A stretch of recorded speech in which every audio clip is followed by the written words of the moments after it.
Hello everyone and welcome back to my channel, Edmond Mindaros, and for today's quick tutorial guys, and I'm going to show you on how to resolve INITPKI.dll missing or not found error in Windows 10 or Windows 11 computer. And the error message say the module INTPKI.dll failed to load. Make sure the binary is stored at the specified path or debug it to check for problems when the binary or dependent.dll files. So DLL files are essential to Windows operating system as they contain instructions or data that can be used variously by several programs, and it supports security protocols and digital certificate functions, primarily in verifying the authenticity of software and updates. When a required DLL file is corrupted or missing, this can result in errors that limit applications. The causes this error are due to accidental deletions, file corruptions from malware, or issues within the security registry that disrupt normal file access. Kung paano ba natin ito i-fixin without further ado, and let's go ahead. So the first solutions we will do is to re-register INTPKI.dll. Kung paano ba yan natin gawin? So all you have to do is to open up on a search menu. And dito sa search for app, so kailangan mo lang i-type dito yung CMD or ito yung tinatawag na command prompt, and then kailangan mo lang mag-right click and select mo lang dito yung run as administrator. If you receive user account control, and i-click mo lang dito yung yes. And dito sa administrator command prompt ay kailangan lang natin i-enter tong command keyword na reg sbr32 space /u space INTPKI.dll. So copy lang natin yan, and then next step, so kailangan lang natin itong i-paste, or pwede mong gamitin yung keyboard shortcut na Ctrl+B. And next step, so once na i-paste mo na dito itong command keyword na yan, and press mo lang yung enter. And then next command keyword na kailangan natin i-enter ay kailangan lang natin i-enter tong regs sbr32 space /i space INTPKI.dll. So ang difference lang nila dito is yung letters mga kaibigan. Yung una is U and yung pangalawa ay I. And then copy lang natin yan, and next step ay i-paste natin lang dyan. So Ctrl+B and press mo lang yung enter. Ayan.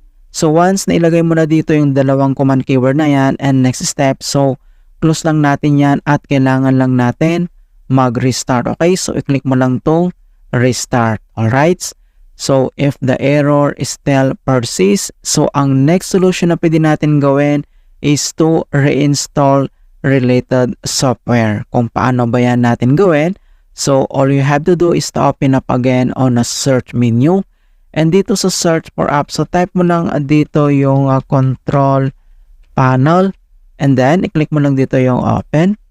And dito lang sa upper right side ay makikita mo dito yung arrow na yan. So, i-click mo lang yan. And select mo lang dito yung large icons para makita mo lahat yung settings. And the next step ay kailangan mo lang i-select dito yung programs and features. Okay, so click mo lang yan. And dito sa programs and features, so kailangan mo lang i-locate dito or i-select mo lang dito yung related software ng INTPKI.dll. So ang gagawin mo lang is select, and then kailangan mo lang mag-right click. So uninstall mo lang siya. So pagkatapos ay kailangan mo lang i-reinstall ulit. Alright? So once nagawa mo na dito sa control panel, and then close lang natin yan. And other solution na pwede natin gawin is to run the SFC and DSIM tool. Kung paano ba yan natin gawin, all you have to do is to open up again on a search menu. And dito sa search for app, so type mo lang dito yung CMD. And then next, kailangan mo lang mag-right click and select mo lang dito yung run as administrator. If you receive user account control, and i-click mo lang dito yung yes. And dito lang sa administrator command prompt ay kailangan lang natin i-enter yung command keyword na dsm space slash online space slash cleanup dash image space slash restore health, and copy lang natin yan, and then i-paste natin dito Ctrl plus B lang sa iyong keyboard and press mo lang yung enter, and deployment image servicings and management tool, at wait lang natin ito na ma-complete ang verifications into 100%. And the restore operations completed successfully, and next command keyword na kailangan natin i-enter ay type mo lang yung command keyword na sfc space slash scan now. So in all small letter lahat, and then yung slash scan now ay one word yan, and press mo lang yung enter. And beginning system scan, there's a process will take some time. Beginning verifications, piece of system scan. So kailangan ulit natin na hintay na makomplete ang verifications into 100%. And finally, verifications 100% complete, and next step, so close lang natin tong CMD at dito lang sa start menu, at kailangan mo lang mag-restart ulit. Okay, so click mo lang yan. Alright, so ganoon lang po kasimple on how to fix initpki.dll missing or not found error in Windows 10 or Windows 11. And please don't forget to like this video and subscribe to my channel for more quality content. Thank you guys, and see you in my next tutorial.